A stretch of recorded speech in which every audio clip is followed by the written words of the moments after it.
Maddie, your time starts now. All right.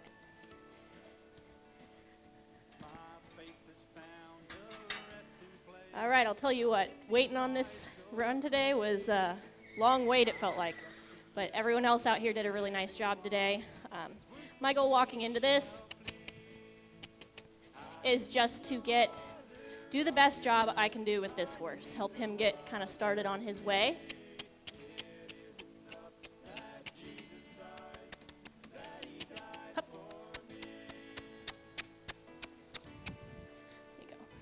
First thing I noticed when I kind of picked this horse today, he was not my first pick, he was my second or third. But first thing I noticed about him was he was just a little bit stickier than some of the other horses out there.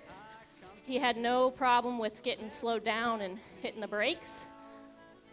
So I want to get him moving here today. Get his attention off his buddies, kind of give him something to think about.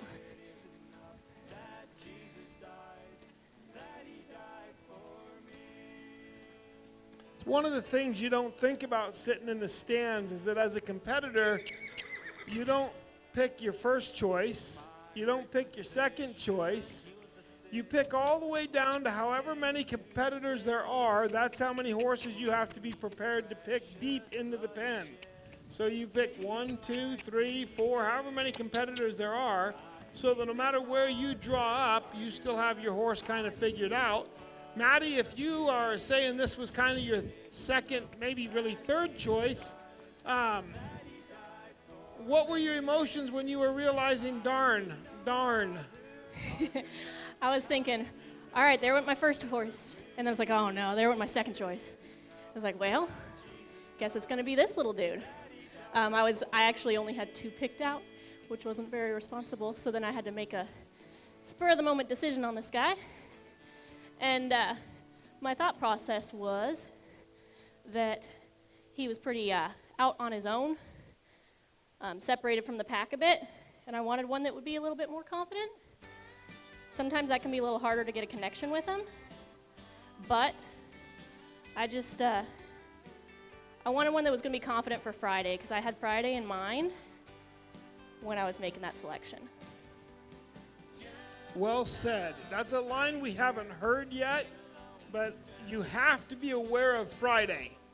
You have to pick the horse that will get you all the way through the weekend, or all the way through the week, and still be there on Friday. You have to have enough horse to do the job, and yet not so much that you can't get the job done. A lot of what happens here, it does come down to strategy and how you played the game as it was being dealt to you. So I got right in here, and he latched onto me pretty quick as soon as I got that halter on him, but he was just a little bit blocky about that right shoulder. So I'm just going to go ahead and get right in here and get him to where he's leading and kind of opening up his right side to me. And I want to be pretty quiet about that. A lot of horses just haven't been led as much to the right, because we typically lead them from the left side. I'll get a little pushier about it after a couple minutes and get him to move that shoulder actually out of my space, like I'm kind of asking for here. So I'll just kind of tap on that shoulder, put a little pressure in that halter. When he steps over, I take that pressure out. Kind of let him wear that for a minute. You see how he immediately puts me back over here in his left eye? I'll just ask again, put some pressure on him. When he puts me in his right eye, I let him have a release. We'll get his attention back over here. And we'll keep working on that, but we're just going to play with some things here as we get him warmed up and kind of going, get a feel for him. Like to get him freed up a little bit.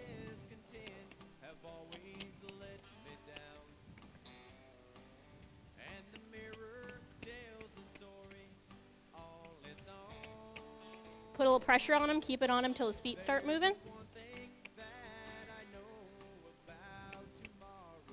Let's use the flag. Thank you, Emily. Just want to get a little energy going in here. I don't want to get to tapping on him too much. There we go.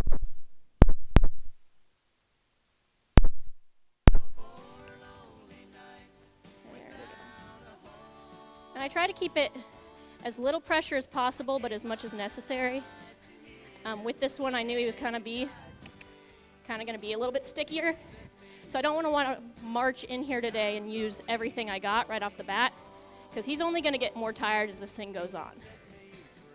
And again, Friday in mind, I don't need a tired, sore, sold up horse. So as long as I can get him moving and get him to understand the cue to move, I'm just going to keep this pressure kind of low. But if he sits there and wears that pressure, I need to take it up a notch. Because we never want to teach a horse to wear pressure when you're asking him to go. That's how you create a dull horse. A dull horse is a dangerous horse. Just step his hips back in. Good boy. And we'll just go back the other way. Good boy. See if he'll step off into a little bit of a lope. There he goes.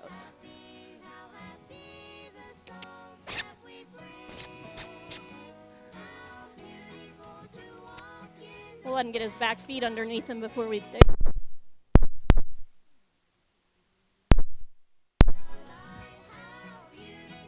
Step his hips around, brings the face up. There we go. Good boy. We'll go ahead and here, come in and rub on him a little bit. And he's a little bit up at the moment. He's watching this flag stick. And I might let him come in and check it out. But one of the things on my mind today is not getting him too sacked out to this until he understands the concept of moving forward. So I'll just hold it up here and wait till he kind of moves towards it. Encourage him to kind of get a little more inquisitive. And I go right at the edge of his comfort zone. So right there, he's just a little bit frozen. So I'm just going to wait for him. And as he starts to tip his head towards it, I bring it away. Might even let him kind of start to, as he opens up his mind a little. There we go, bring it away. So we put a little, see if we can put a little forward into this, let him follow it. Just because he was getting so tight about it there that he was starting to shiver a little bit, get a little shaky, and there you go. I don't want him to feel that way. I want him to move away from it, but I don't want him to be terrified. That's never a good thing to have a terrified horse. Good boy. All right. Let's go back over to this side. Good boy.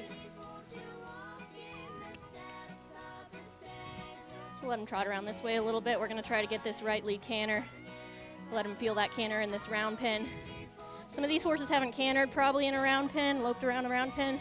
They don't know how to carry themselves, so right off the bat, I'm just going to get him a little feel for that before he gets too tuckered out. Get his feet underneath him. That was really nice. We're going to push him through this spot right here where his friends are at. And then we'll go ahead and, whoa. He's probably going to stop right there anyway. We're going to try to start shaping it up to, there you go, to where he's not getting to rest every single time over there by his buddies. I know. Come check it out again. Good boy. All right. So I'm going to come in here with this flag and just do a little bit of getting him settled back down because he's looking at it. Good boy. I like there how he didn't zone it out that time. We really want to encourage the curiosity, especially if you have a horse who kind of wants to check out anyway, which was one of the things I was really concerned about with him going around the arena out there. It was where the other horses were kind of checking things out around the rail. He was kind of just, he just kind of lay on the brakes and stand in the corner and kind of wait for them. And we really need a good amount of curiosity in these horses to get them engaged over the next couple days. So I want to make sure he's not just following me, which at the moment I think he kind of is. Let's put that out there. He's like, I don't know, guys. So right there, we're going to wait for him to come out of that little frozen moment.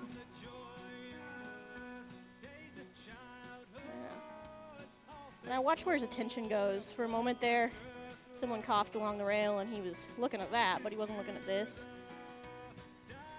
There you go. That's something.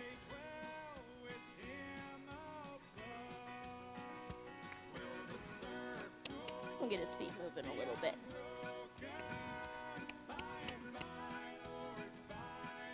Good boy. All right. Move those hips around. He's a little stuck right there. There we go. One of the first things I noticed about this guy also is when he came off the trailer, he was pretty obedient, but he was very bulky going into the stall. He definitely hesitated, kind of sat back a little bit, which was a concern if his first thought is to go back. So we're going to try to get him thinking forward. So I'm going to go back to just the lead rope now and see if he's going to move forward for me now. A little better. Good boy. Flag out the right there. I actually didn't intend to use it, but it's a tool I have for a reason. Is because I didn't want to just go swinging this lead rope at him if he wasn't going to respond to the lead rope. Because all I would do is desensitize him to that lead rope. Ooh. Instead of teaching him to move off of it. So instead I brought the pressure up a little bit with the flag, and then I can move back to the lead. So right there we might have to tap on him a little bit. There we go. Waiting for those shoulders to move. There you go. It's funny, he's stickier on this side now. Good boy. Let's move those hips. Good boy, get you out of this corner over here by your friends. Instead of working against the horse, we'll work with him a little bit. So instead of trying to drive him out of the corner he wants to be in, I'll start him down here.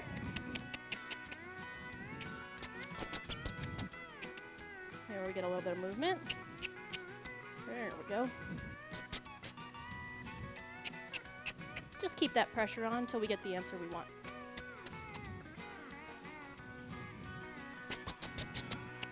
There you go.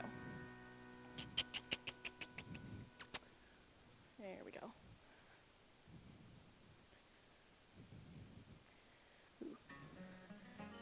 So we'll take that for a minute and just let him think about that. We need to do more of that because that wasn't very great, but it was improvement. He kind of actually moved out there.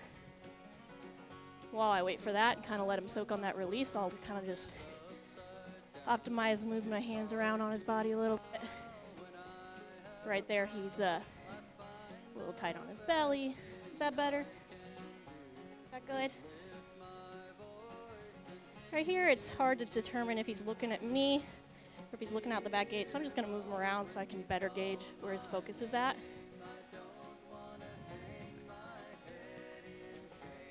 Make sure he's all good around his flank, because I'm going to be digging around here with the cinches in a little bit. Good boy. Right there, he kind of just had a moment where he tensed up, so I just slow down my own roll for a second. Check in with him, and then move in. Sometimes it helps them when they notice that you notice things. So like right there where he shifted his hips, that was him trying to put me back in his left eye. And I'm just going to move him back over here into the right and start over. I deal with that a lot with the Mustangs, is they get very one-sided very quickly, and they're real good about shifting you into their dominant eye. And if you don't catch that, they'll start spinning around on you pretty quick. But if you can take a moment to just be like, hey, I saw you shift me into that wrong eye, shift them back and move on. It doesn't become a big problem. There you go, buddy. He says, there's someone playing basketball under those bleachers over there. All right. We'll just play with this a little bit. And what I'm going to do is just bring his nose around before he gets going too far away on me. Good boy. Move that rope around. We'll go do the same thing on the other side. I like to utilize breaks and then moments of movement. So I'll do a couple minutes of moving him around like I did there. And then I sensed he was already getting kind of warm. And so I just give him a little release on that when he gave me a moment. And then I'll work on something more standing still. And then we'll go back to working on the other exercise again. So we'll start moving him out again. There you go.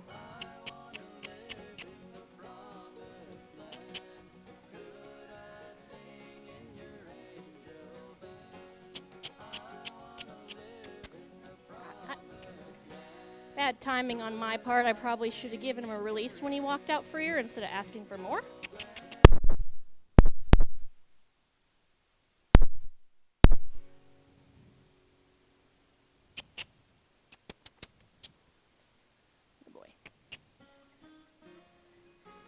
then we're going to go back to the flag for a minute just to get him freed back up.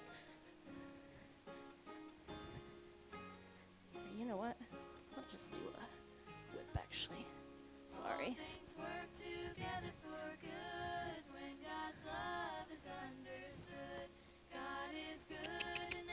Here we go.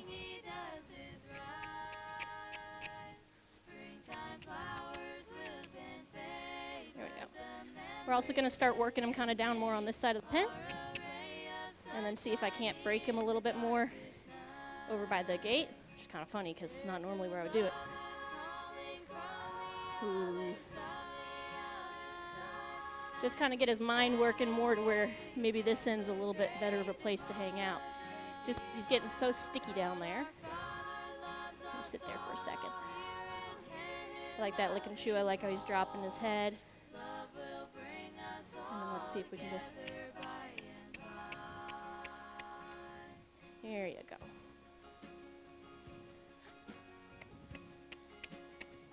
Nope.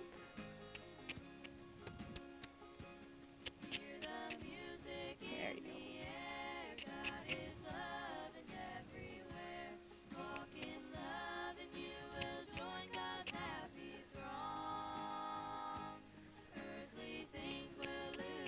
I know this is the spot to be, isn't it? Alright. And that's for that one. There we go. Sometimes I like to use the longer whip because I don't have to swing it as hard to make a contact and actually touch his body. And I'm big on trying to actually touch the body part of the horse that I'm going to move, not just swinging it around and making a bunch of noise.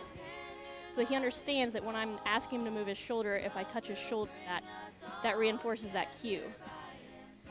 But the other reason why I do it is because I want to have him on a bigger circle. Because if he's having a hard time getting moving, let's not stop right here. There we go. If we have a hard time getting him moving, it's just going to be harder if the circle's smaller, physically. That's just how that works.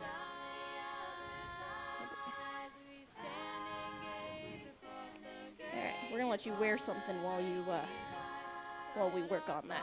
Let's have the saddle pad.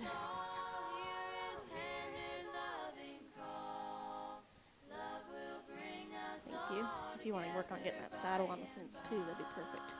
So let him check this out a little bit. We're going to let him follow it around. I have a feeling he'd let me just throw it right on him, but I'm trying to get this horse to come out of his shell a little bit. I don't want to shut him down just by chucking stuff at him. So I need him to be just a little more, there you go, inquisitive. Thing to remember too is we might be nervous, but these horses are 3 times as nervous as we are because they don't even know what they're walking into. We at least know what we're doing. This is all new to them. And sometimes they can get a little overwhelmed by everything going on around them. And some of them blow, and some of them just kind of shut it out. Oh boy, let's just walk with that for a minute. You know, that's going to be fun, isn't it? Let's just do it from this side first. There you go. It's because he was so sticky about that, I decided to come support him a little bit, move his hips around. So what I didn't want to do is just pull him into movement if he was going to be stuck, and then have him run sideways and lose the pad. So I brought myself over here where I could keep a hand on it so that he didn't get a false release by losing the pad for doing the wrong thing. All right, let's come over here.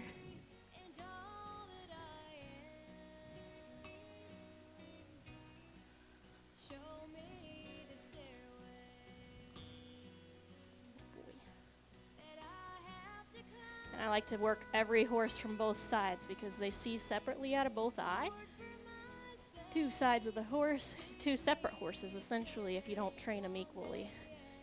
So many horses you get in that are fine on one side but not on the other. So the more I can work to balance that, the better.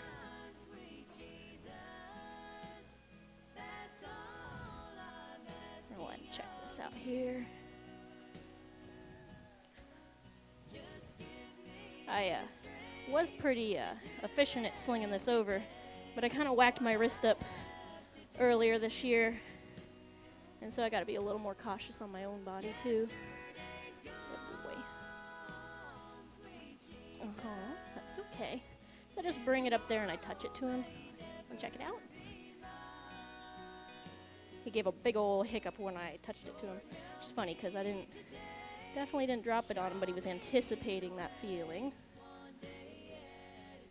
There you go. You see that flinch there? So I'll just do that a couple times till he doesn't flinch. That's okay. It's okay. So we'll just stick with him a little bit right here. Get back up in here. And sometimes I've noticed they'll build. So sometimes you can set it on him good once, but the more times you do it, the more that tension builds. So sometimes it is better just to set it up on him like that. And we'll let him wear it for now, and then we'll work on working that out here in a little bit.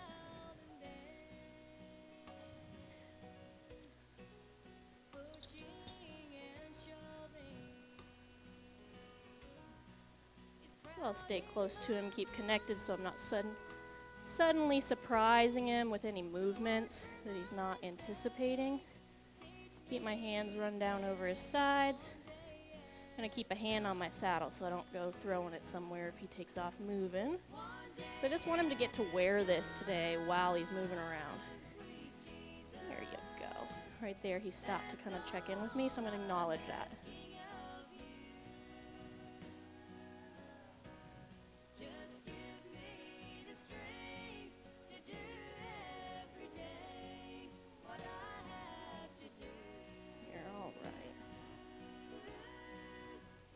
So I keep this cinch touching his belly while I'm cinching him up because I don't want it to be an on and off pressure that'll just end up creating more energy.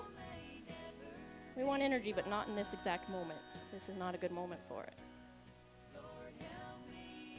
Right now we're taking the advantage of the fact that this horse doesn't really want to go too many places. Let him stand still here, let him wear this all, because why create a fight if I don't have to? I'm going to work with what he gives me, and we'll build from there. That's all right. Get this tied.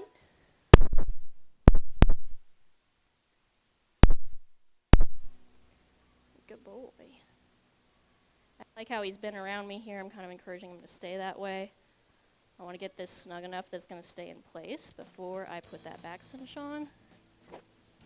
Good boy. And keep that back cinch close up here to the front cinch to start with. It's going to be too long. Just leave that there. Snug him in here a little more. Now this is a point where if I wanted to put on a good show, I could get this horse to buck a little bit. I could over cinch him a little, send him off with a lot of energy. But like we've been talking about all day today, good training should be somewhat boring. Right? Because the horse should not be in a ton of distress if we're doing this right. Now I may say that and I may cause problem and this horse may blow up a little bit. Which would be my bad. We all make mistakes sometimes. But my goal here is to walk him off calmly and quietly like it was his first day in the barn. So I'm going to kind of move his hips over to start with because that's easier to control. There you go. We'll let him just do a couple circles here till I see those shoulders starting to loosen, and as those shoulders loosen, I'll let him kind of come forward a bit. And we'll do the same thing over on this side. Good boy, move those hips. Tap the hips over. There you go. Good boy. Once I'm pretty confident he can walk off, I'll just let him walk off.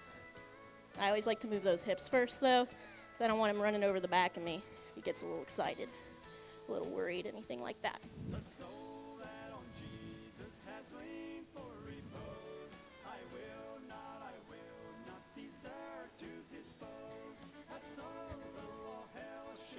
Boy. All right, we're going to make some adjustments now that I think he's going to stand here. It's funny, my girth's a little long on him, which I knew it was going to be because he's kind of a little dude. Good boy. And I had a shorter girth in the truck, but we had some truck problems coming in here, so the truck's actually in the shop right now, and I don't think I got it out of there. So this girth's going to work. We hope. I have a lot of thoroughbreds come through because we're located right by a track. And they're a little bigger bodied than he is. A little bit taller, a little bit deeper chested. Or not deeper chested, but, you know, from sternum to the withers. All right, buddy. Let's get you moving around again, see if we can't loosen you up. Maddie, just a word from our sponsors. Weaver sells girths, and they've got a booth just on the back side of that. Oh, we might have to go spend some money. We might have to do that. Us horse people are good at that, aren't we? Spending money on these Oh my goodness, four-legged look horses. at this. Joe, we guilted them. You're still on a stool. Look at this. I mean, I'm going to have to sit in this. I mean, this is cool. No, I think I even stepped up above the judges. Like, they got those hard board seats. Ooh, I can take a nap in here. Like, this is good. I might borrow his three-wheeler. Yeah, with the training wheel. Moderator down. Yeah, that's pretty nice. So you guys we're joking and laughing over here, but really, we've been talking about 3 different approaches. Have you been watching your clocks? Because each one of them has come to the saddle at a completely different time, right? Each one of them has put that saddle on at a completely different time on the clock. You're seeing 3 different horses, 3 different approaches from 3 different trainers. And it's fun to watch them. And what I like seeing here, I told you guys, I'll tell you what I like. What I love that I'm seeing is she shifts on the fly, right? So she starts off with other horses on her list and doesn't get the horses she wants, but she's making things happen with the horse she's got. And that's one of the first lessons my dad taught me. I was 11 years old, and he told me, Ken, you don't always get the horse you want. You just got to work the one you've got until he turns into what you want. And I love what I'm seeing here as Maddie's working on this. She's just bringing this colt along. One of the things I notice on Maddie is she does not display a great deal of concern or fear herself. She doesn't flinch and jump and look scared all the time, and therefore you don't see that much of it in her horse. He's pretty calm, pretty relaxed. He's moving forward just at a pretty steady pace. So you may have seen there where I went to send him off to the right. He got a little bit extra. He wasn't forward, but he was evasive. He was kind of running out the outside shoulder there, and he's just overreacting to that flag and not in the direction I wanted. So I decided to bring it back a little bit because he's a little frozen over here. If you look real close, he's real shivery, and he's just kind of checking out. There we go. So I took a minute and I kind of brought that flag up to his eye, and I'm kind of watching to where he engages with it, like right there. You see how his expression changed. I'm trying to get him to come out of the show a little bit, so I'm going to just bring this flag up here, bring it close there. He kind of comes towards it, so I bring it away. It's those little tiny changes that can sometimes make big, huge differences to these horses. Especially when you get a shutdown horse. I'm sure you guys have heard the saying, you're beating a dead horse. I've seen that happen with some pretty shutdown horses, is where they're, you can smack on them as hard as you want, but they're not even in the same room as us mentally. So it's really sometimes a lot more effective to kind of try to bring them out of their shell. So he's really watching this here. He's got that eye rolled back, but he's like, I'll just let it touch me. There we go. I just want to give him a little release when he shows the slightest concern, and then see if he'll move out a little more respectively. Now I'm starting to hold my ground just a wee bit more in this round pen, kind of starting to think about moving his shoulders, steering his shoulders off of my reins. I typically start him in a rope halter those first couple rides. I just feel like it gives me one less step to have to deal with.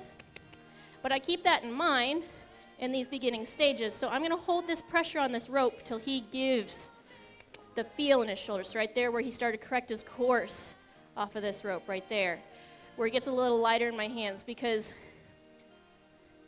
I don't have a lot of arm strength, just in general. And so I can get down here on the ground, and I can sit back into this rope pretty hard with my body weight, and I can move this horse around. But then I get up on his back, and he's expecting 100 pounds of pressure in the rope, not 15 pounds of pressure in the rope. And so I won't be able to turn him. So I want to make sure that he's pretty light like that. And that he can move forward, but give to that rope at the same time. So you see that my circle isn't round, it's more of a square. But I wait till he follows the feel of that rope. That was really nice. We'll go ahead and woo, woo. Kind of yield his hips in. And I'm paying a lot of attention to my rope because that's what's going to be ultimately my reins. There you go. Go boy. There we go. That's a lot better. So at the beginning of the session, I let him go wherever he want because all I was focused on was forward. Right now, he's moving forward. I'm focused on those shoulders.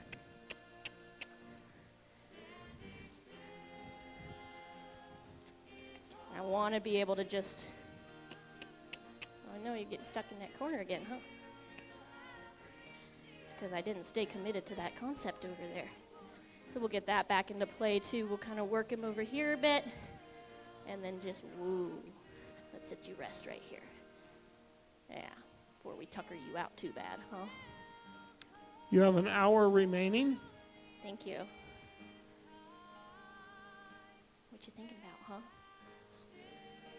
I like how he's sitting there looking and chewing. He's a little bit kind of spooking at something over there behind him. I'm just going to let him settle there with that for a minute. All right. Ready to go back over here and work to the right again? I try to give him a chance to listen to the cue before I add the flag in there because I don't want to have to chase him around with the flag all day. If I have to use a flag to move the horse, I don't feel like he's as light as I'd like him. I'd like to be able to just move him with my voice. That's a little lighter than some want, but that's where I want him. With that, I know. Put a lot of energy in that there. He's just having a couple moments. I was hyper-focused on his feet there, so I'm going to start watching the rest of his body too.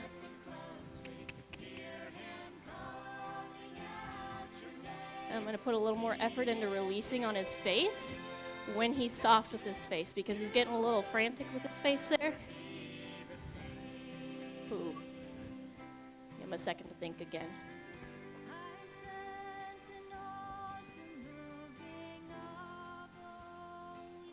You notice how that when I let him stop and think, he shifts me back over into this left eye. So I'm going to see if we can't just bring this back around to the right again.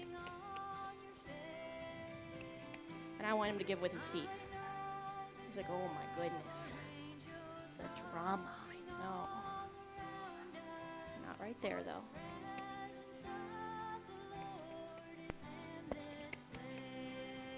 We're not gonna let him wear that pressure. There you go. You see how stuck to the left he is. Over here, there you go. Now he's giving through the right shoulder, but he's not giving through the right eye yet. There.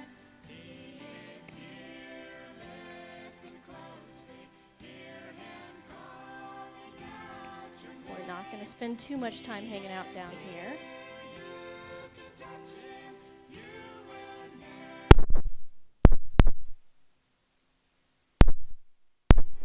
Push him back through that spot. That's the spot to be, isn't it? All right, ooh, right there. So then we're going to go back in here because he's just really tight on that side. So we're going to go back here and do just a little bit more desensitizing on that. Again, rather than beating the dead horse in that concept, we're going to try a different approach.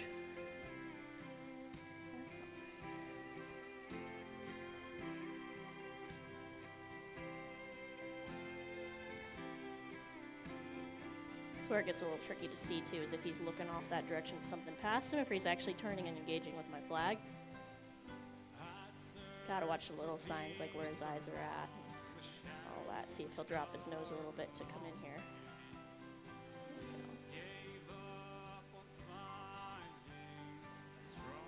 See if he'll track it at all.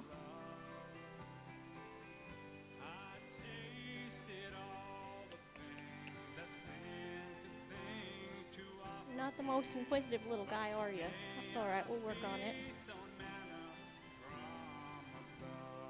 we go. We'll just kind of let him follow around over here for a minute. See if maybe take a little bit of the pressure of me kind of looking at him off. See if we just cover a little ground here and if we get anywhere.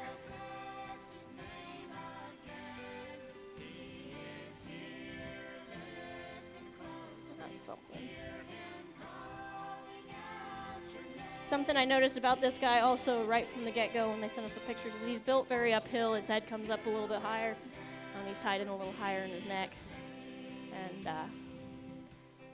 I don't mind that sometimes, but can make for better movement. A little bit of a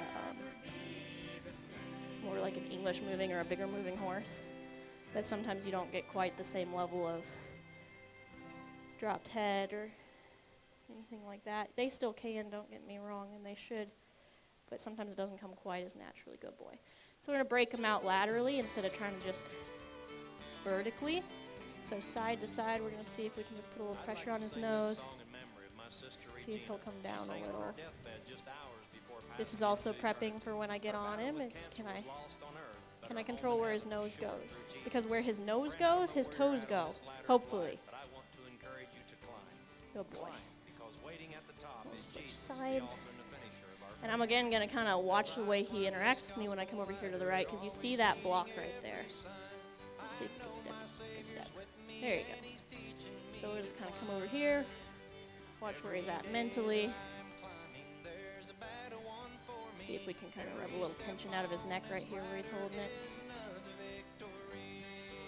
Yeah. You're a sweaty boy. Alright, so then we'll come over here on this side, see if we can't get him to soften, drop his nose around.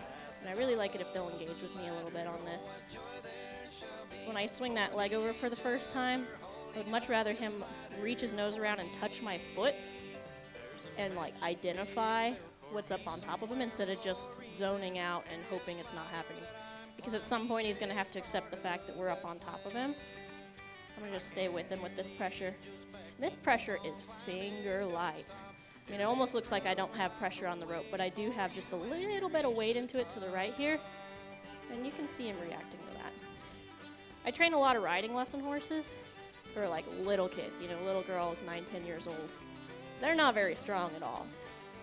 So I like my horses to be really light in the mouth, light in the face, respond to like pinky pressure like that. Makes life easier if you don't have to pull so hard. And if you can have them light, why not? You know, you want to start with as little as possible.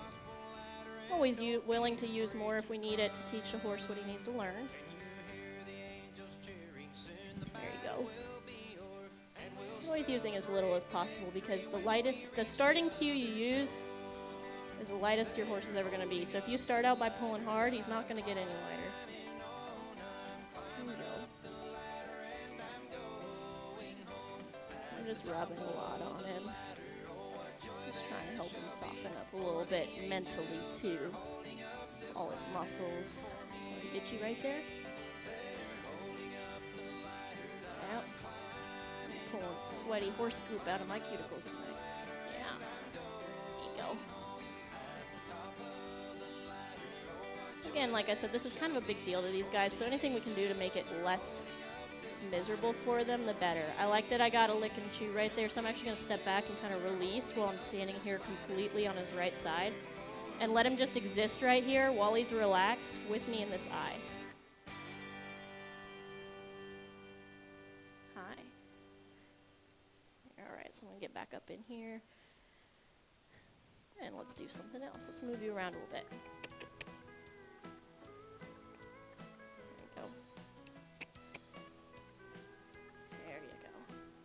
So I'm looking at this right front leg, and I want to see if I can move it. You see right there, I just barely move it, but that's pretty light pressure. So if he's got the idea, all right, there he's wearing it. So we're going to kind of break it loose a little. There you go. We're going to let him settle into this idea that when I pick up this rope, I want him to move that right front leg. And right now that's kind of bringing him over the top of me, but here in a second, it's going to take him away from me because it'll carry him out in that direction. There you go, like that. Oh boy. I'm going to move with him here. You see he's drifting pretty hard into there, but rather than starting a fight right there, I let go before he put pressure in the rope. If he would have put pressure into my hand, then I would have had to fight that out because that would have been him leaning on my hand. But because I'm hyper-focused on this exercise right now, I dropped that rope before he got there so that I didn't have to deal with that at that moment. All right, let's stop right here. Ooh. There you go. Got that for a second. Let's go back to this right front leg. I pick that up nice and light. Good boy. There we go. Better. You see how when I get that one step, it kind of sets it into motion. I like to ask my horse the first time, and I want him to do it the first time I ask. I don't want to have to chase him around here 3-4 steps, or 3-4 cues to get one step. I'd rather make one cue and get 1, 2, 3 steps, because it's easier to slow him down with a horse like this. So if he offers me more than I ask, I'm here for it. All right. I was about to get greedy there and ask him to go to the left, but first I'm going to take a minute and work on what I was working on, see if I can flex his neck this way, and then pick up this rein and move that foot, that left front. Good boy.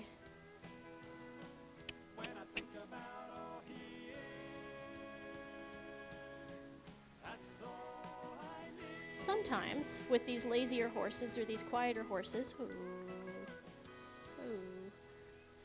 doing a lot of work at the walk, especially when they're hot and tired like this, and just getting them lighter at the walk can make your trot and everything else lighter too. Just because you're getting mentally lighter. If I can pick them up with my pinky and move them off at the walk, chances are if I have to use my whole hand, I can still trot when I move up the gates. All right, right there is focus got moved towards the gate, so I just shift his hips around. I like the way this is shaping up. I'm going to kind of play with my saddle a little bit. Here I'm getting in the mindset of I'm about to take my first break. And I'm not sure today if I'm going to try to get on him first before that break or if I'm going to just let him settle. I think with him, because he was so stuck, I think I'm going to actually let him settle here with the saddle on. He can have the saddle on for his break, right? Okay. So I'm going to just let him hang out in here for a minute. 5 minutes, actually. I'm going to take that lead rope off so he doesn't go get hung up. You know what? Yeah. Since he was sticking his head through the gate earlier, we're not going to take any chances on that. Thank you, Emily.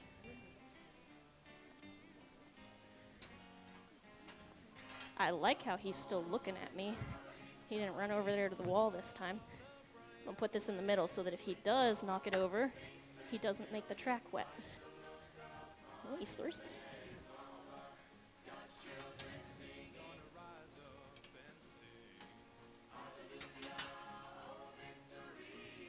All right.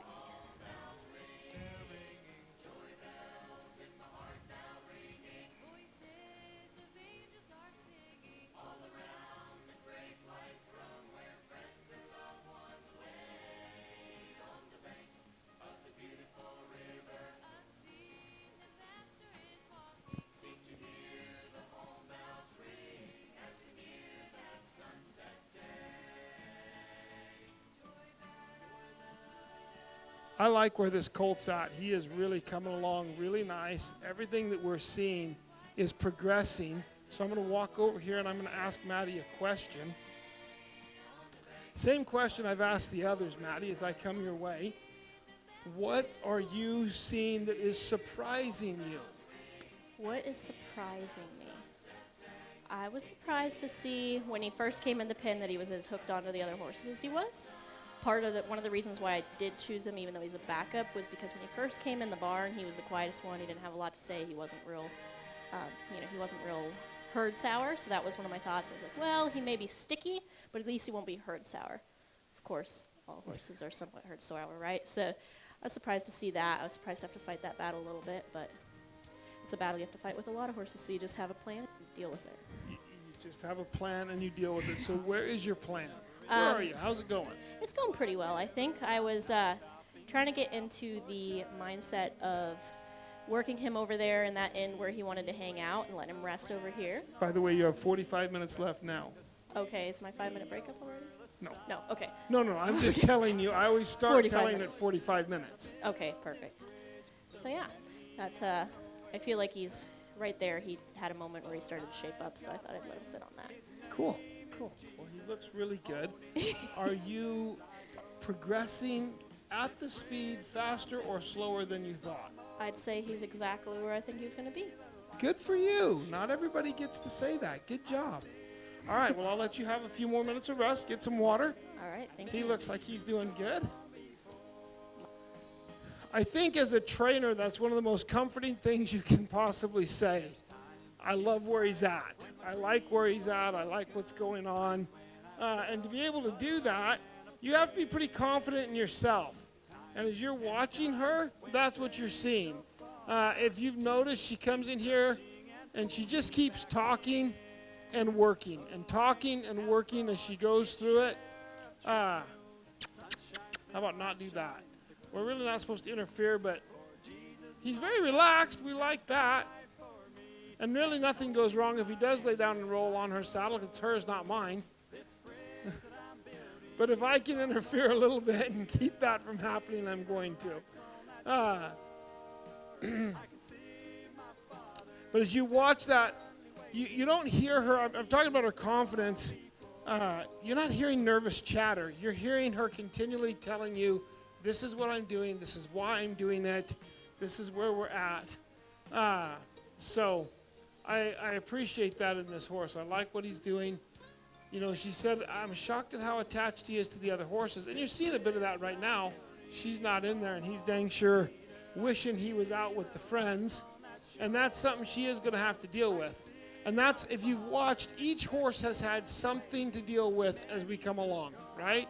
Like, we watched Robert's horse at the very end, very inappropriate time to bump into what you're going to deal with, right? But he frog hops around a little bit.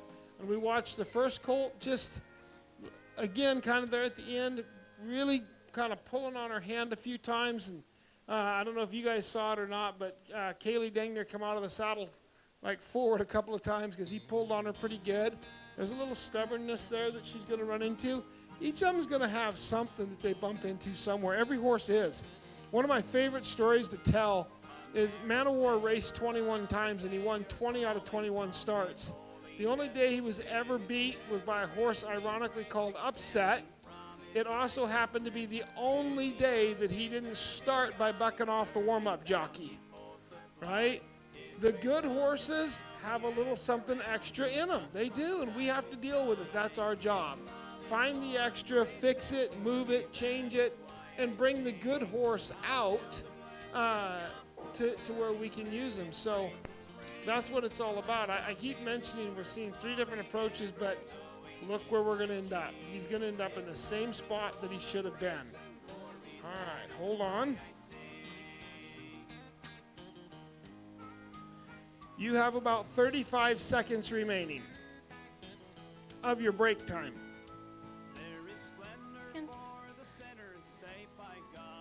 Yeah, sure.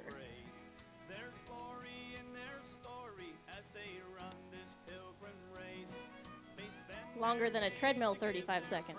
Or a Yes. microwave.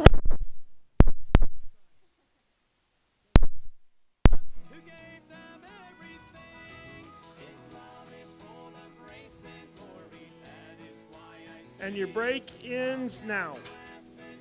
All right, so we're going to step back in here. Like I said right before I went on break, my next concept is going to be I'm going to kind of climb on him a little bit. Before I do that, I probably better move him around this pin, get his attention back on me since he kind of snapped out of it. Hey, you.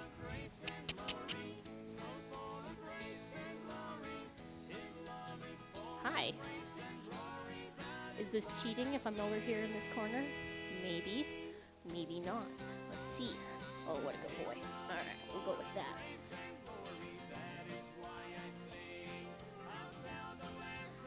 bit of nervous poo there. We're gonna get this bucket out of the way before I trip and fall in it.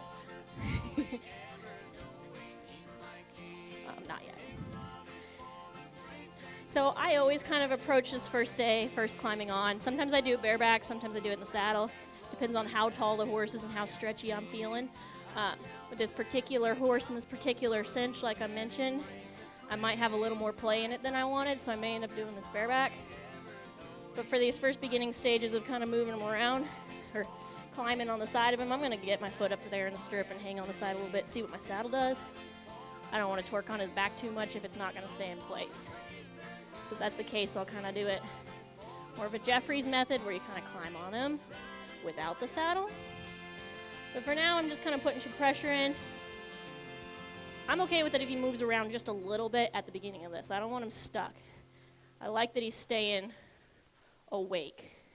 So long as I can bring him to a stop, I'm okay with a little movement. Something I learned a long time ago when I was doing as a little 4-H'er in like a showmanship clinic was they would always do a maneuver and then walk him off.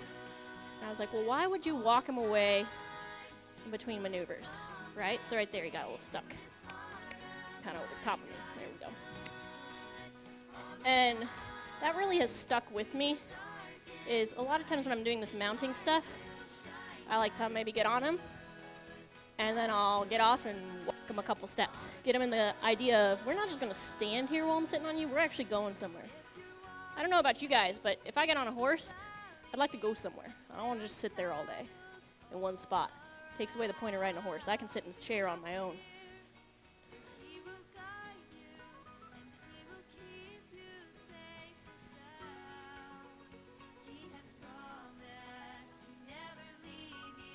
Ooh, that mic kind of interferes a little too. That's how this is. I'll do both sides. Even though I'm useless at getting on from the right, I'm at least going to get my foot up there in that stirrup.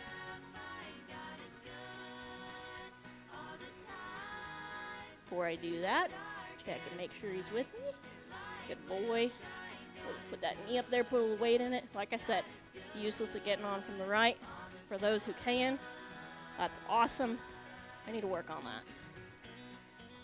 So we're just going to stick with him while he moves around. I'm not going to let him push over the top of me, like right there where he wanted to butt his shoulder into me.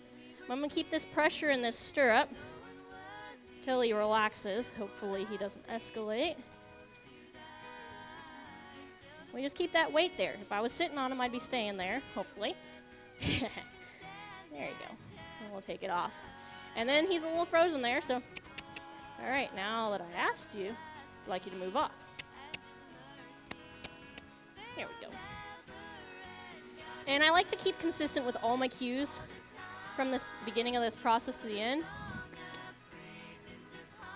I'm going to try to use my stirrup on his side to bump him around, and my rein to turn his shoulders as much as possible. Not body language. I could move this horse around like he was a Liberty horse, but that wouldn't do me much good for colt starting. I need to be able to move him off my legs and off of my hands. So I'm going to keep it as consistent for him as possible by starting to use those cues. So we'll ask him by kicking on the stirrup a little bit to move around. Good boy. And then see if I can't guide those shoulders back around to yield his haunches. Right there, he's a little dramatic, and we're just going to stick with him. And I try to keep that pressure similar to what it would be under saddle again. So instead of just throwing my weight against him on the end of that lead rope, I'm going to just kind of keep that upwards pressure on his noseband till he softens and gives.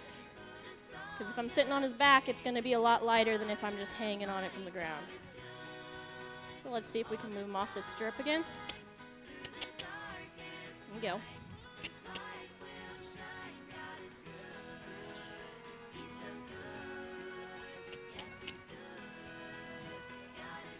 Sometimes I find this is helpful for them too, because they can get a little bit concerned about the fact that I'm moving with him now.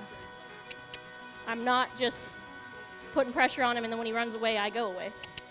Because when you're on his back, guess what? You don't go away when he moves. You stay on his back, hopefully. So the more he can get comfortable to moving with me, alongside him, the more prepared he can be for this next phase.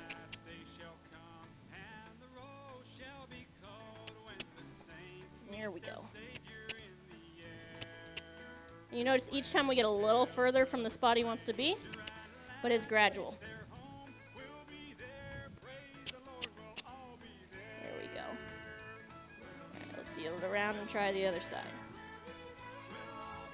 We just hold that yield till he actually gives. There we go. I try to stay really passive with the driving aids of my body language there, because getting on the side of him like that, I could be pushing his hips around with my body. So make sure I'm just kind of staying with him. If I was being a little bit better about it, I could just hang on the saddle like this. A lot of times I'm just doing this stuff on the fly. I'm kind of doing what works for him in the moment. And I think the way I could do it better after I already did it.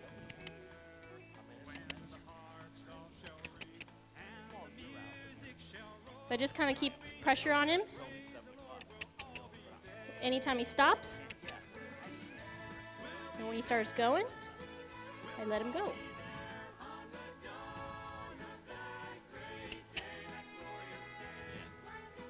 Right there, you want to do that silly little thing he does where he tucks his nose around the other way. We're not going to let that become a thing. We're also not going to make a big deal out of it. If I can correct it with a light aid and move on. There we go. Let's do a haunches in before, haunch yield before he gets too carried away. I know. You see what I was talking about there where I was saying I have to be careful in this position because I could be driving his hips around just with my body language. I'm just going to wait it out because my body being in this eye needs to not be enough to alarm him because it's going to be in this eye when I'm on his back. Right there, he's just a little heavy in that shoulder, so I'll shove him over a step. I don't want him on top of me either. Good boy. Stick with me, though. There you go. And I'm big when I get on him, too. I'm always patting on their butts and everything. Like, I just want to touch this whole horse. So I'm going to do that now in this phase, too. It's all the horse training comes down to teaching horses to ignore things and teaching horses to listen to things. And every discipline has different things that you're teaching them to ignore and to listen to. But for today's purpose, we want him to listen to a kick in his belly, a pull on the rein, and we want him to ignore just about everything else that's happening up above him.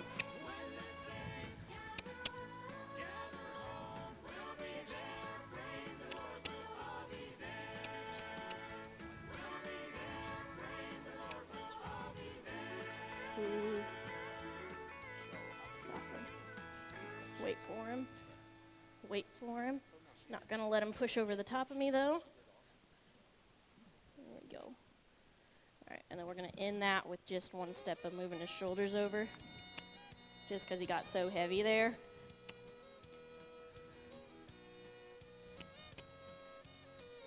I was asking for it, so I'm not making a big thing of it, but I want to make sure I can still get that shoulder off of me when I need to. I like to try to address those little issues when I notice them, because otherwise they just get left behind, and it can get a little bit, those things can stack up and become holes in your horse's foundation. So when I see an issue, I try to address it and move on. Now that exercise I just did where I was kicking on him with the stirrup can sometimes be a little bit of a problem to you when you go to get on, because now you put your foot in the stirrup and they go, well, I felt a stirrup on my side. That means move on, right? But I'm going to change my body language when I do this and see if it just, I'm not tapping on him, not clicking on him. Good boy. And I just make a lot of noise. I get as clumsy about this as possible in the initial stage, because the clumsier I am, the more forgiving of my mistakes he's going to be. Now, if I was a proper tall cowboy on a smaller horse, I could do this from right up by his neck. I'm not that flexible. So I do it here from the side. I make sure I keep my my rein where I can reach it so I can bring his nose around. And I just get myself up there, kind of hang around on him a bit. Good boy. And then, like I said, we walk him out of it. A lot of times I feel like movement really resets a horse's mind, too. You have 30 minutes remaining, Maddie. 30 minutes left in this session. Thank you.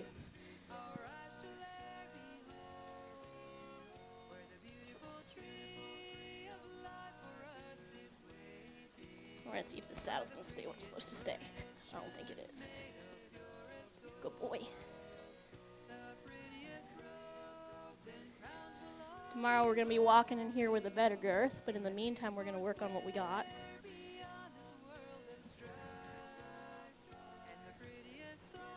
Good boy. And there we kind of got to stick with it a little bit because he moved right as I got off. So I just kind of keep some weight in that stirrup, keep that feel of the saddle at least on the side of him. What I don't like to do is finish that release right as he moved off because then I'm going to have to deal with it in a few minutes. I've noticed that a lot of the time too when you get a horse and you pull the saddle off and they spook at the saddle as it's coming off of them. That can be a real problem because then they that's all right. We're going to stick with him. Keep that weight, keep that pressure in his back. We're going to work on the me above him here in a second.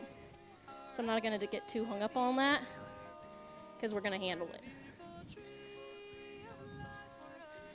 All right, we're going to work on that more tomorrow with the saddle. Yeah, I'll take the mounting block. Thank you. He says, whoa, what's that? You want to check it out? It's the first time he looked at something. We're going to take a check it out. If he'll look at it, we're rolling with it. Wow, is that fun? Look at that. Now we're going to leave it be. We'll come back to that in a second.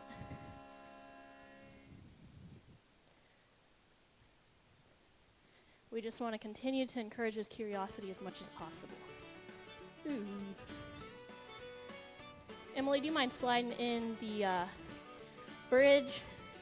But maybe wait till I pull this saddle.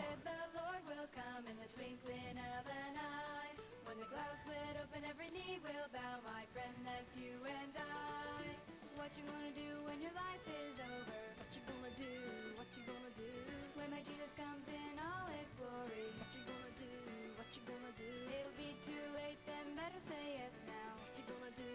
What you gonna do? Oh, what you gonna do? All right, you're good. When he comes for you.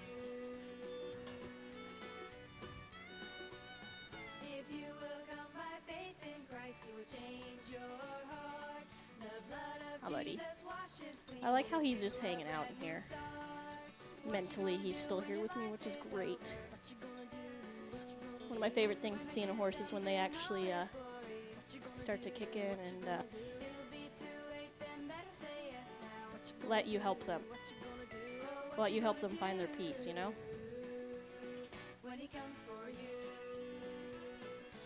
Alright, Bubby. Come on. Just drag this around a little bit. Oh, isn't that interesting? I picked a really heavy object to drag around here, but it's just the first thing that crossed my mind. So I'll slow down a little bit as he gets closer and give him the chance to come check it out.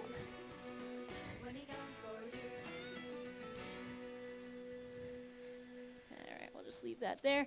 And then again, we're just going to kind of move away from it, and we'll look at that again in a couple minutes. We're just getting his curiosity up a little. Is that mounting block interesting?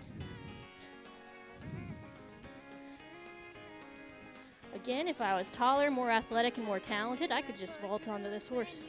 But I am none of those things, so I use a mounting block. And in my experience, almost all of my clients are older ladies who need one anyway, or little kids who need one. So it's a step the horse has to be trained to tolerate. So I just incorporate it.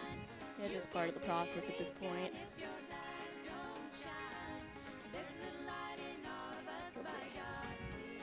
So I'll bring it in here like I do with anything else. You see he's looking at it. So I'll just bring it in here, step it in here, set it down. Good boy, and walk out of it. We might do a little breeze by this piece of plywood in the meantime, like it's not even there. It's just a thing.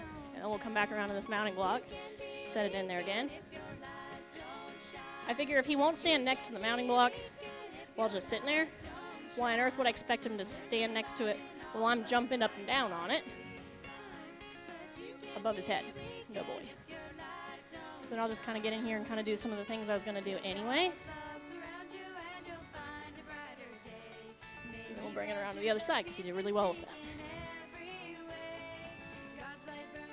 Right there, that was deceiving because he looked like he was like, oh, I'm super cool with that, but he didn't even notice me. So I'm going to bring it in from the right again and make sure he sees it this time. And if he sees it and he's fine, then cool. But sometimes it's easy to sneak up on a horse when they're looking off in the other direction like he is right now. See if he'll kind of check in here. Look at me, I'm up tall. I got taller. He's like, you're still not tall. There we go. Oh boy. I don't want him to learn to walk away, so I'll go ahead and... I don't want him to learn to back away. It's easy to stop a horse from walking away from the mounting block. It's not so easy to teach a horse to stop backing away from the mounting block. I found that's true for a lot of things, actually. You can stop a horse, but you can't really stop him from backing without really knowing what you're doing. There you go. But, ooh, now this is going to be easy to get here from here. Yeah, so I'll rub all over top of his ears. I like to squeeze on their belly. Big squeezes like they're going to feel from that saddle. And I squeeze at the same time. I got my knee up under his belly. I'm just squeezing like a tube of toothpaste. Like, I want him to feel some pressure.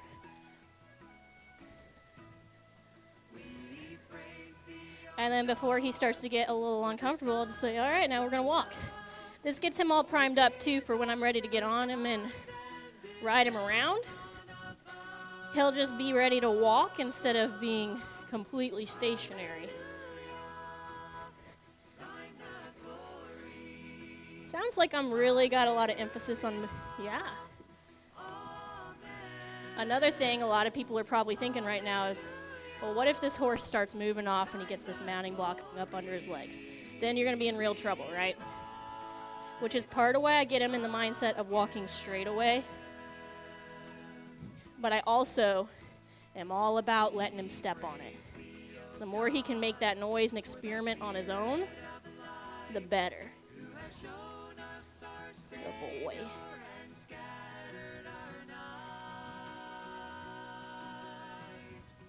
See if I can get his nose around. Very good. Let's see if I can bring his nose around this way.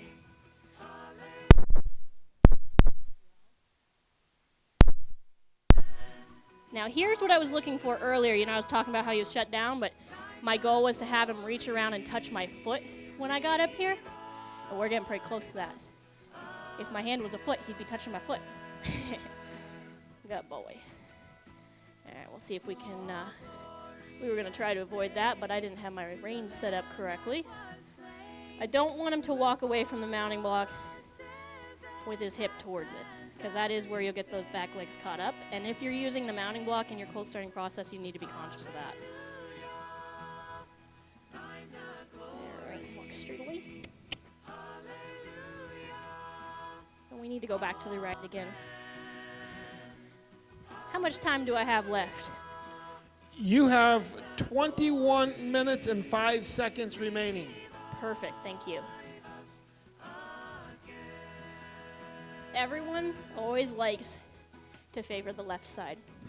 Horses like to favor the left side, and therefore horse trainers tend to favor it too. On top of that, I'm left-handed, so I have to make a really conscious effort. Look, I just went to the left side right there. I have to make a really conscious effort to work my right side on my horses. If I could get on and off from the left all day, I would do it, but I need to not. So try to make sure I get the balance on both sides. You notice I am taking my time doing this. I think I could probably leap right up on him right now, but the happier and softer he can be, the more happy I'm going to be. So if we can make this a pleasant, comfortable experience for him, why not? Have you seen her look rushed or nervous or in a hurry one time? And yet she just keeps moving forward, getting things done. moment by moment, changing things. You guys watched this horse when he came in here, and you're looking at him now. You've got a whole different horse. He wasn't even on our list when he came in, right? He wasn't the one most of us had picked out. Really, for sure, wasn't the one she'd picked out. Now half of you are sitting up there saying, I wonder what they want for that one. I'd like to take him home. Right? That's a nice colt, and she's done a fantastic job bringing him there. I keep telling you guys, I feel pretty confident saying things I like. I don't ever try to say anything I don't like, but she doesn't mince words. She just kind of says how it is. You notice that? She just told you a few minutes ago, you know, if you're going to be using a mounting block in colt starting, you need to be conscious of that. She didn't say that like, I hope I don't hurt anybody's feelings. No, she just told you the fact. If you're going to use a mounting block, you better be aware it's down there and don't tangle your horse in it and cause a problem. And I like that. When I see that in a trainer, somebody who's willing to just call a spade and take it from where it is. Yeah, I know. Isn't that interesting? So he moved away from the mounting block, but it wasn't the mounting block he was moving away from, right? It was me jumping up and down. So rather, you see this a lot with this, rather than just stopping, getting my mounting block, putting it back closer to him, I keep moving with this horse, and I keep jumping up and down, even if it makes me breathe heavy. And I'm going to stick with him until he quiets to that, because this mounting block isn't the problem. It's me jumping up and down on the mounting block. Hi.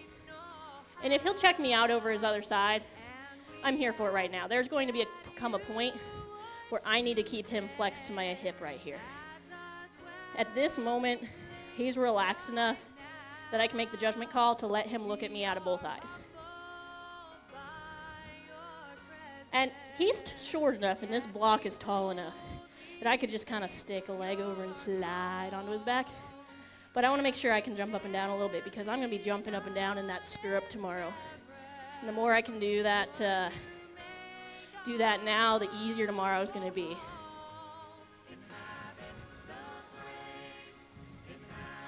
So my next favorite little thing to do with this, good boy, let's see if we can get you happy. He's starting to get a little antsy, so here in a minute we're going to start moving him around. You like that? My next little favorite thing to do is I like to slide over. Good boy. And I like to land on the other side. Good boy. We're not quite there yet. We're going to get on and off a couple times. Is this fun?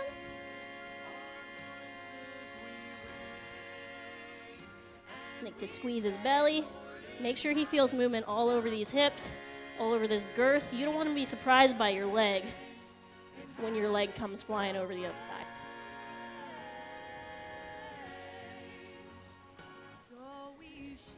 Good boy.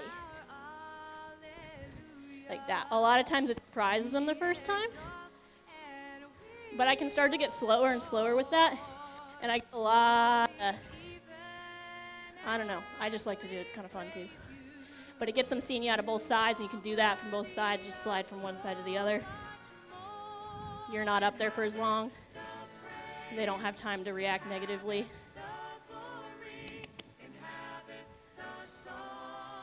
And right there, I caught myself. I was just going to go get right back on him, but I got to stick with my thing, which is to do it and walk away. Sometimes I get so caught up in the goal of getting on that I forget to stick with the thing that let the horse get to the point where he was going to let me do that, because I get ahead of myself.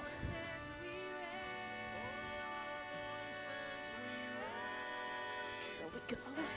So that way, when he kind of stuck that eye out to the other side, I was able to bring that eye back around here, stay right on him, and he was reacting to me coming over the right side, so the fact that I was on the right side ready to bring him back, I don't know, sometimes I like it.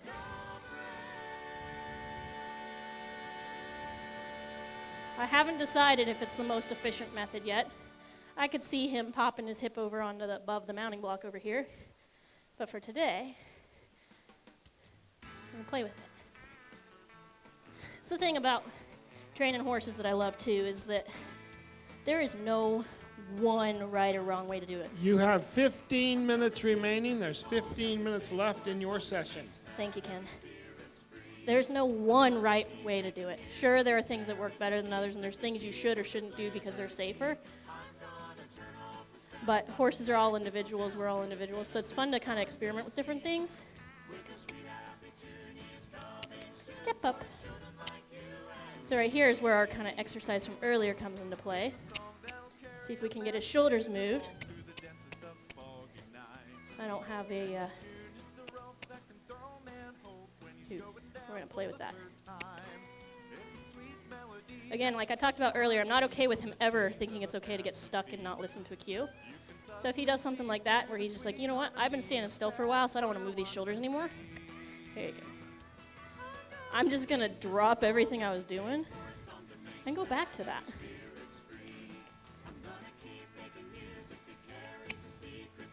There you go. And he's super stuck through his neck when I'm doing that right there. He's bent the wrong way. I don't really care. When the feet move, the rest of the body's going to soften. Oh boy. Let's see if we can do that again. Move this. There we go. You see how he started to do it in correct bend there? And with a lighter pressure on the hand.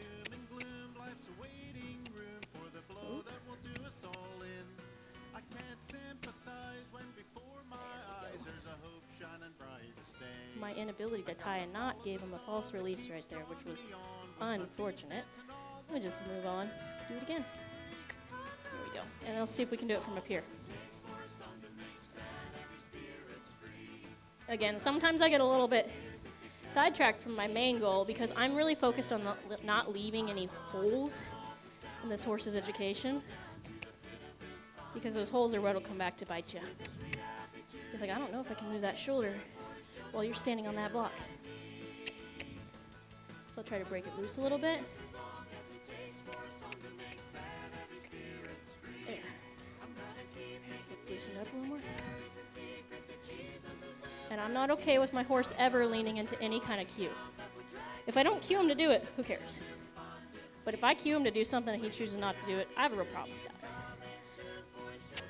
I'm not going to get mad and call him a jerk about it, but I am going to deal with it because that's my responsibility. There you go.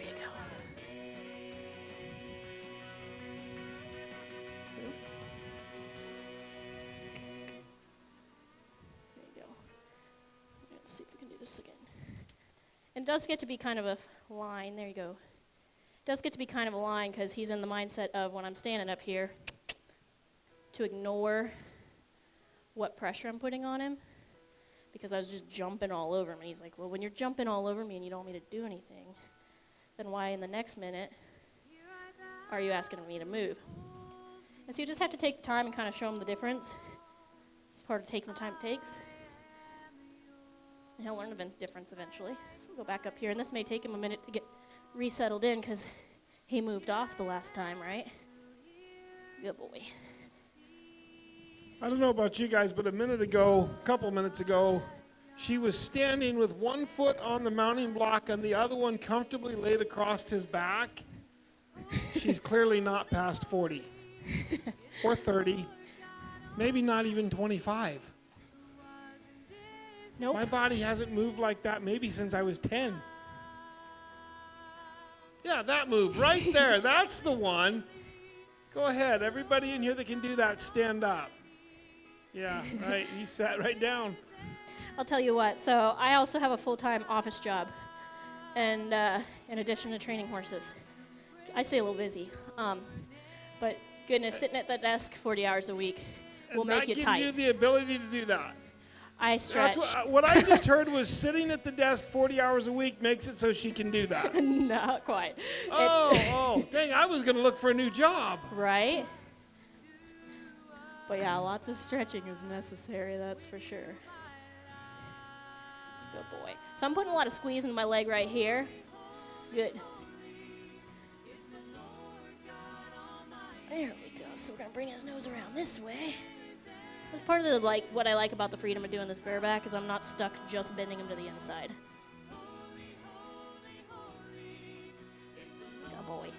And I can kind of hang up out here on the side more comfortably because there's not a saddle horn in my gut. You have 10 minutes remaining. You scared me, Ken. I bet I did. I scared me. You have 10 minutes remaining.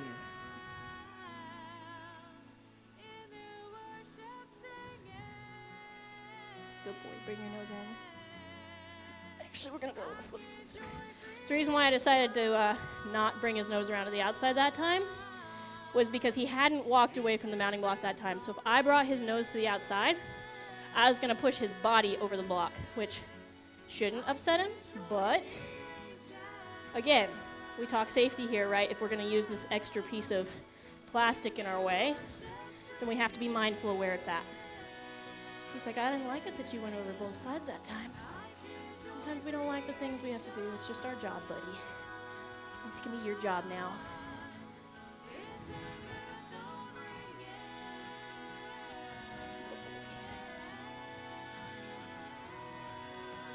So you see how I start to kind of slow down what I'm doing there? And I don't stop the movement just because I got off the horse. I'm still going to be all over him. Still just really gentling this horse down to contact. That's what I like about doing this method bareback, is just that, yeah, I know I'm getting caught and I forgot to walk you off. I've had people ask me for years, Ken, how do you feel about that? How do you feel about body grooming like that? I tell them I don't do that. Absolutely wouldn't. But what I don't tell them is because I can't. It's really fun in the winter when you're cold. It helps keep you warm because the horses are warmer.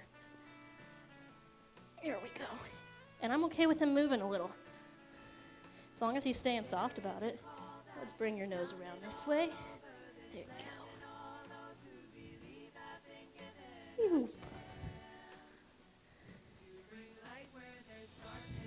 Like we talked about earlier, sure, at this point I could just swing a leg over him. But we're helping him get adjusted here to his new job. This isn't a bronc riding competition, as exciting as that would be for everybody else, not for us in here. So, again, not in any hurry. It's as comfortable as it would be to actually just sit on the horse instead of hang off the side of it. So I'll tell you what, there's a reason why we ride the top of the horse and not the side of the horse. There you go.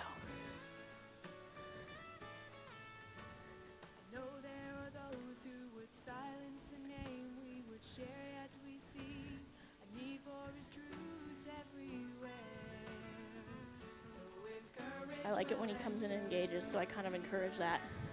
So I'll let him have his release when he engages with me. Good boy, I like that lick and chew action we got going on.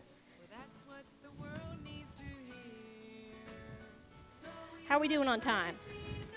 You have a little over 7 minutes remaining. Emily, I'm going to give this bridge a Actually, nudge. sorry, a touch under 7 minutes. I'm going to do my math a little better. Oh no, that's interesting, isn't it?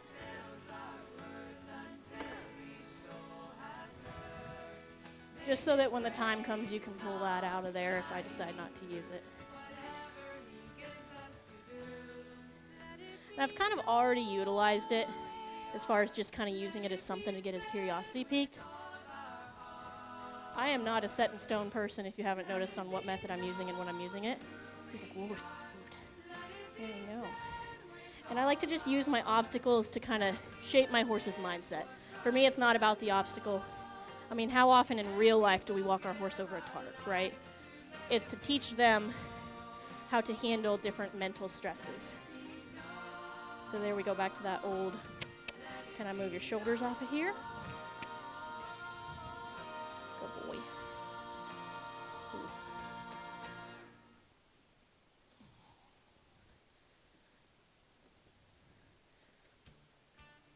Good boy.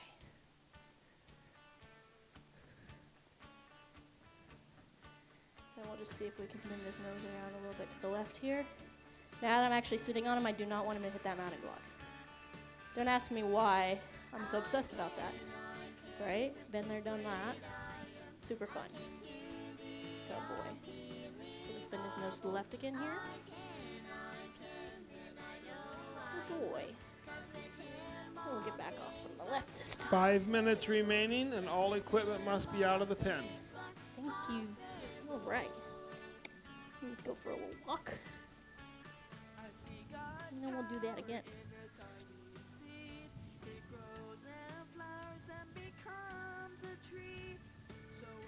Two. Oh boy.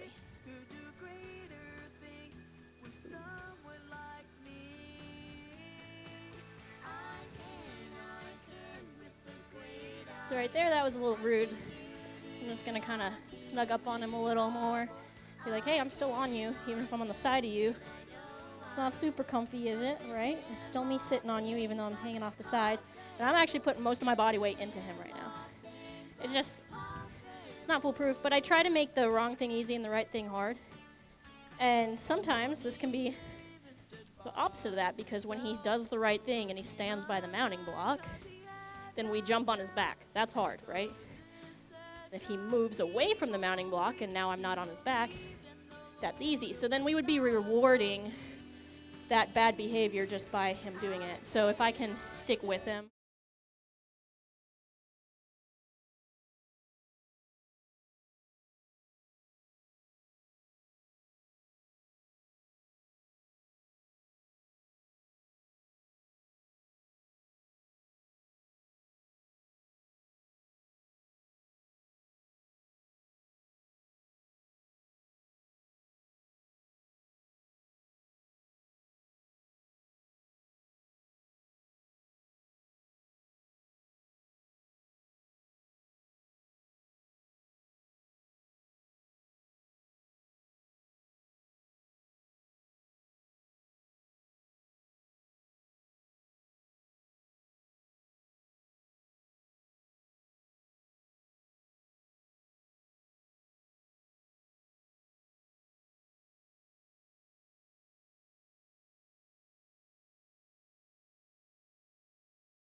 day horses walk away at.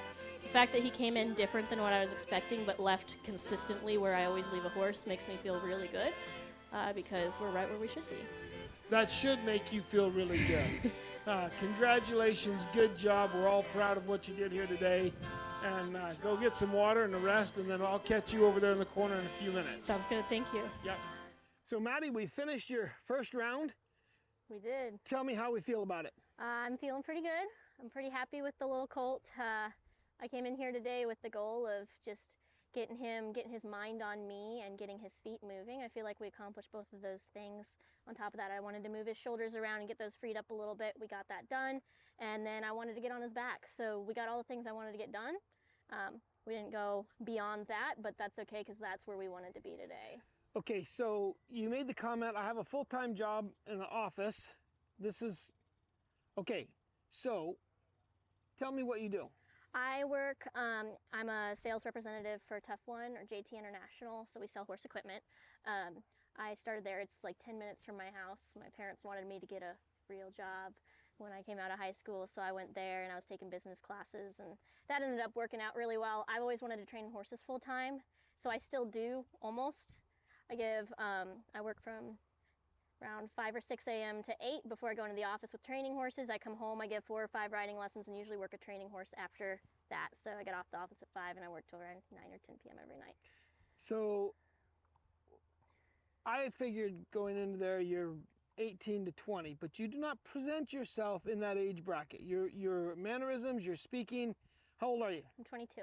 Okay, all right, well, you do a really good job of presenting yourself. You sound very professional the whole time. Thank you. You're very, very well spoken.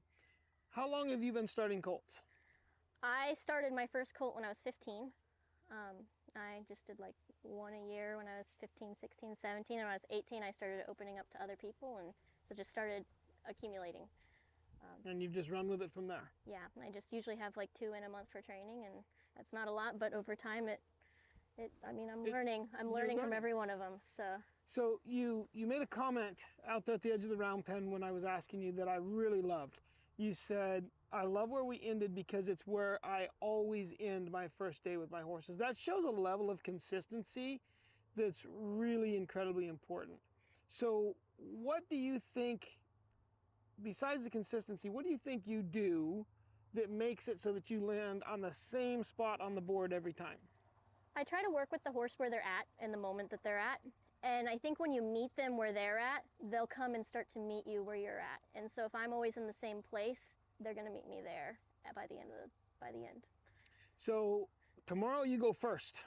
You were last today. Yes. So you watched everybody else and let the pressure build. Now tomorrow you go first and you have to set the pace. Has its own pressure. Yes. Tell us about tomorrow. Tomorrow I want to get back in there. I want to get in there with a better girth, get my kind of equipment lined up so that I can bring that horse to where he needs to be. I want to get on him. I want to get him moving, walk, trot, canter. If we can get some obstacles done, cool. Mostly we're going to start like we did today. We're going to meet him where he's at. We've got some goals in place. We'll see if we can achieve those goals a little bit at a time, and not real worried about where everyone else is at. Just going to try to meet that horse where he's at, and if that puts us at the top or the bottom, that's where we end up. I want to get this horse started well. So fantastic. Well, good job today. Good luck tomorrow. Thank you. You bet. Thank you.